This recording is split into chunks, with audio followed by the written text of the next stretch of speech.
মানুষের জীবন মানে আলো আঁধারির খেলা, কখনো সুখের আলো আবার কখনো দুঃখের অন্ধকার। কিন্তু এমন যদি একটা পৃথিবী হতো যেখানে নেই কোনো দুঃখ, নেই কোনো কান্না, নেই কোনো যুদ্ধ, কেমন হতো বলুন তো? চারিদিকে শুধু রোশনাই আর রোশনাই।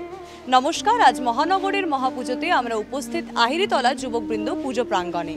এবছরের তাদের থিম রোশনাই।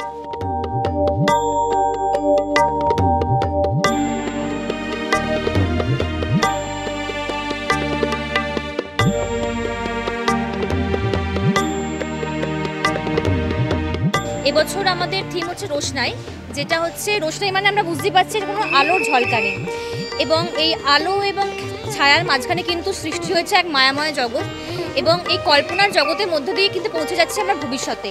এবং এখানে তোমরা দেখতে পাবে যে মা দুর্গার হাতে কিন্তু কোনো অস্ত্র নেই, সব মহিষাসুরকে তিনি বধ করে, মানে অশুভ শক্তিকে বিনাশ করে তিনি মর্তে বসে আছেন, তার সন্তানদের সাথে সুখে দিন কাটাচ্ছে।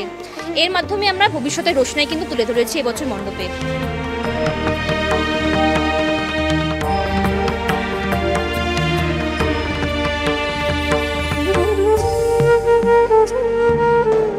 আমাদের এবছর তো ৫৫তম বর্ষ শারদ উৎসবের, এবং তাছাড়া আমাদের শুধুমাত্র দেবী পূজায় এটা কিন্তু নয়, আমাদের কিন্তু সারা বছর মানব পূজা হয়। মানব পূজা মানে আমাদের যেমন ২৪ ঘন্টা অক্সিজেন সার্ভিসের ব্যবস্থা আছে, এছাড়াও নিজেদের অ্যাম্বুলেন্স আছে, রোগীদের যখন যেরকম প্রয়োজন হয় আমাদের ক্লাবের সদস্যরাই কিন্তু তারা রাত দিন এক করে সেখানে গিয়ে পৌঁছে যাচ্ছে।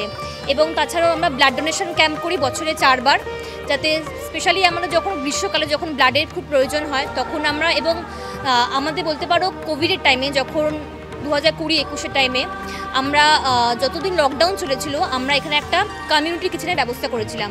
প্রত্যেক দিন ২০০ জন করে লোক দুপুরে এবং রাত্রিবেলা তারা এখানে খাবার খেতেন। তারপর যখন আমফান এলো, আমফানের সময় আমরা সুন্দরবনে গিয়ে তাদের ত্রাণের ব্যবস্থা করেছি। এবং এবছর আমাদের যেটা স্পেশাল ছিল মাদার্স ডেতে আমরা বৃদ্ধাশ্রমে গিয়ে তাদের এখানকার মায়েদের সাথে গিয়ে কিন্তু কিছুটা সময় কাটিয়েছি এবং তাদের হাতে কিছু উপহার আমরা তুলে দিয়েছি।